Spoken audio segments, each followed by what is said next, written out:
बाजरीच्या पिठापासून सुद्धा इतक्या छान खुसखुशीत मसाला क्रॅकर्स तुम्ही घरच्या घरी सोप्या पद्धतीने करू शकता।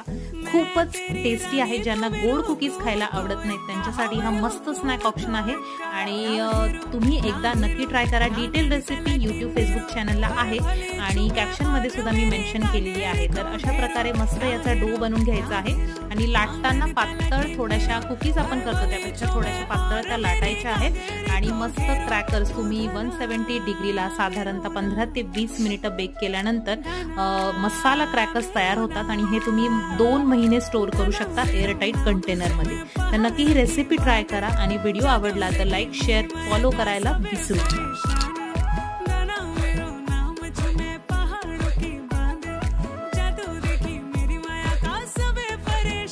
परेशान वे तू जान, तू पहाड़ की बांध, तेरी नौपटे की